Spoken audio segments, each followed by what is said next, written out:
Atenção! Começa agora uma teleaula de língua portuguesa do ensino fundamental. Você vai assistir a teleaula de número 44. Bons estudos!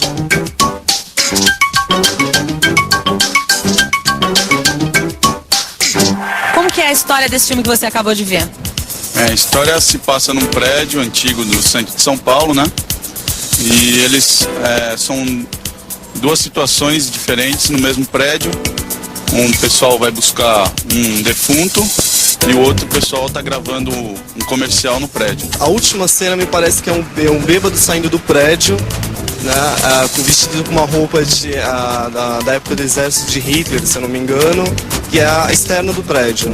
O que o pessoal acabou de fazer é uma coisa que a gente faz o tempo todo, contar histórias. E na teleaula de hoje, você vai aprender um pouco mais sobre língua portuguesa fazendo exatamente isso, contando uma história. Você vai ver quais são os elementos principais que a gente usa para contar uma história. Vai entender como isso faz parte do seu dia a dia e que este conhecimento pode até mesmo ajudar você no seu trabalho. Bom, meu trabalho era te contar o que nós vamos ver na teleaula de hoje. Agora que eu já contei, vamos começar.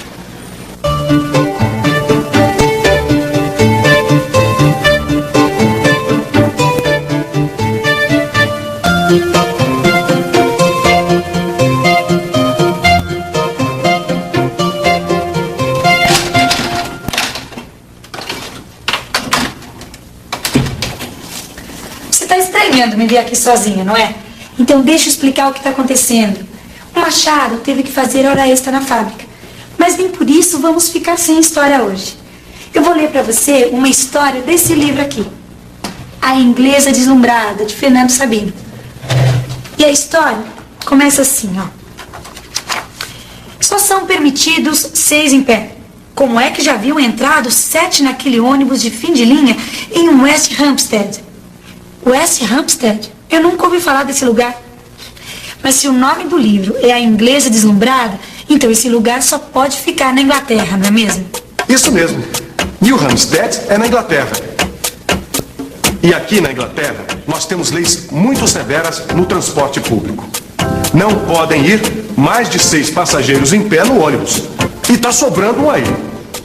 2, 4, 6, 7. É verdade. Alguém vai ter que descer. Quem entrou por último?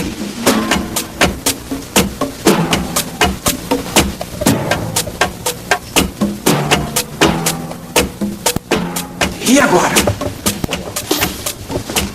O chofer veio em auxílio do colega.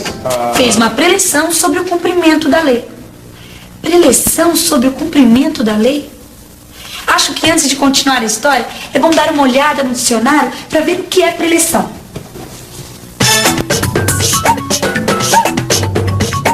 Preleção. Substantivo feminino. 1. Ato de prelecionar, lição. 2. Discurso ou conferência didática.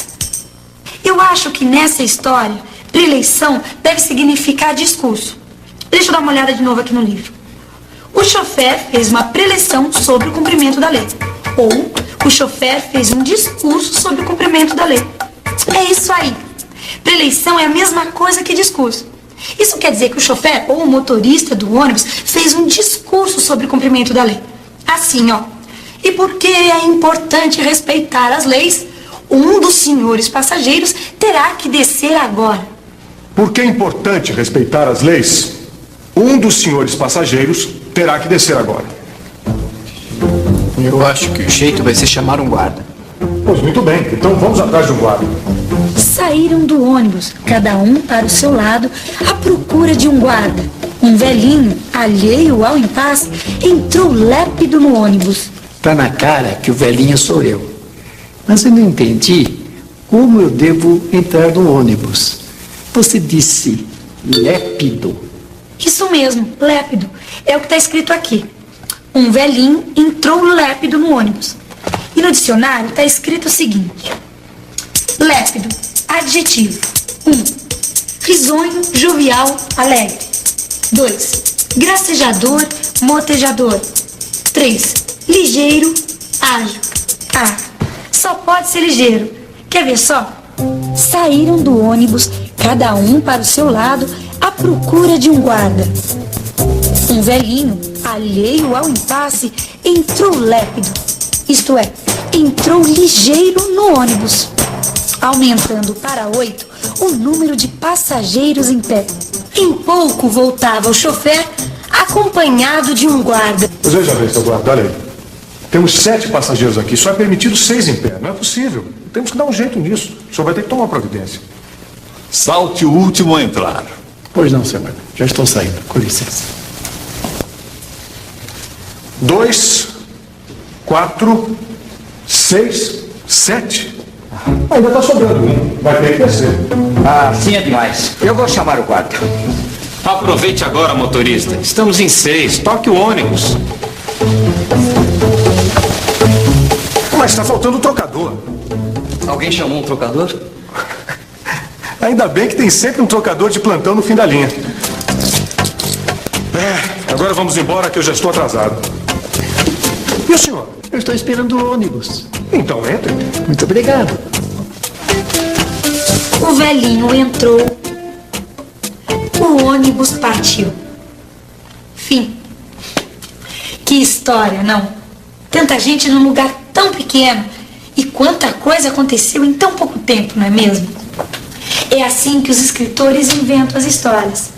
Se a gente pensar bem, em todos esses livros do Machado, a gente sempre vai encontrar personagens que vivem uma história que acontece num certo tempo, num determinado espaço, isto é, num lugar em que a ação se passa.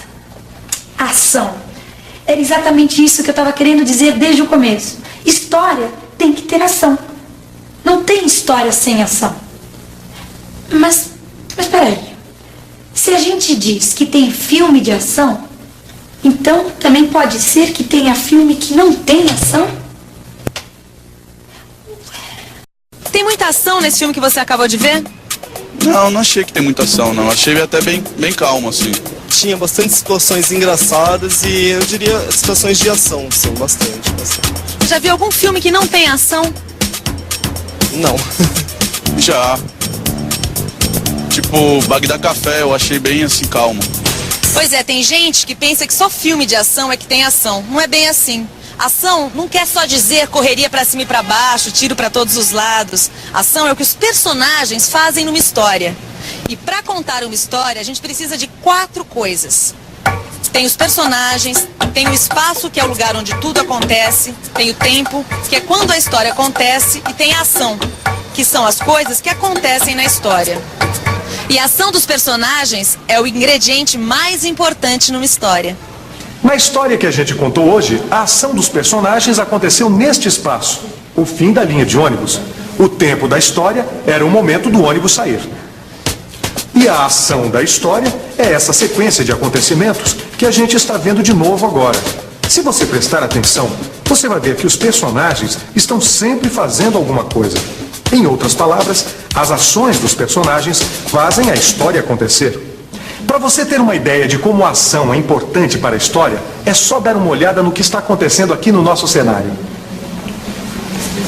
Eles vão gravar de novo a cena em que o velhinho sobe no ônibus. Essa ação é muito importante para a história, porque é justamente ela que provoca toda a confusão. Está tudo pronto para gravar. O diretor, que é a pessoa que comanda o trabalho aqui no estúdio, tem que dar a ordem para a gravação começar. Preste atenção na palavra que ele vai usar. Atenção, ação. As histórias que a gente vê nos filmes, nas novelas de TV, que a gente lê nos livros, são histórias inventadas. E os personagens dessas histórias, como é o caso desses personagens deste filme aqui, são personagens inventados, não são pessoas de verdade. Eles são criados pela imaginação dos escritores. No caso de histórias de verdade, histórias que realmente aconteceram, os personagens são de carne e osso, são pessoas de verdade. Mas se você prestar atenção nas histórias que você mesmo conta, você vai perceber que a sua história real tem os mesmos ingredientes de uma história inventada. O tempo, o espaço, os personagens e principalmente a ação. Ou seja, as coisas que realmente aconteceram. Em muitas profissões, contar histórias que aconteceram de verdade faz parte do trabalho. Na profissão de vigilante, por exemplo, sempre que acontece alguma coisa estranha ou diferente, o vigilante tem que escrever um relatório contando o que aconteceu. No fundo, é como se ele estivesse escrevendo uma história. Mas o trabalho do vigilante é diferente do trabalho do escritor. O vigilante não escreve para divertir o leitor, ele escreve para informar. Por isso, ele conta os fatos de uma maneira resumida, quer dizer, com poucas palavras, sem muitos detalhes. Mesmo que a história dele, que é verdadeira, seja tão interessante quanto uma história que foi inventada. Pois é, esta história engraçada que eu li deste livro foi inventada pelo Fernando Sabino. Mas bem que podia ter acontecido de verdade. E nem precisava ser num ônibus. Podia ser num elevador, por exemplo. Imagina só. A porta do elevador estava fechada. O porteiro estava sentado na portaria do prédio. Tem uma fila de gente esperando o elevador. Quando o elevador chega e o ascensorista diz: sobe. Todo mundo entra ao mesmo tempo. E quando o ascensorista vai fechar a porta, vem o porteiro e fala: espera um pouco aí. Tá sobrando um aí, hein? Quem entrou por último? Vai ter que sair. Mas todo mundo faz de conta que não tem nada a ver com o assunto. Eles fazem a mesma coisa que os passageiros do ônibus da história que eu li. Lembra o que acontecia depois na história? Eu conto. O motorista e o cobrador do ônibus vão procurar um guarda para resolver o problema. Aí chega o velhinho e entra. Não é isso? Então imagina a mesma coisa dentro de um elevador. O porteiro e a ascensorista foram atrás de um guarda. Vem um velhinho e entra no elevador. O porteiro e o ascensorista voltam com o guarda. Que situação é essa? E quando o guarda manda alguém sair, um senhor se irrita e vai embora reclamando. Vai sair daí o elevador. Melhor alguém descer. Bem, não fui eu que entrei por último, mas eu vou sair porque pisaram no meu carro. Tá? Ufa. Até que enfim. Vamos lá. 2, 4, 6, 7, comigo 8. 8? Como é que pode? Continua sobrando um. Moço, vai tomar um cafezinho, viu? Onde já se viu? Esse moço não gosta de trabalhar. Trabalho, meu tempo, aqui,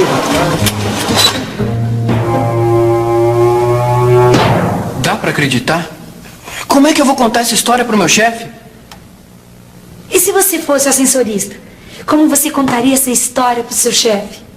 Tente se colocar no lugar do ascensorista e escreva um relatório contando o que aconteceu.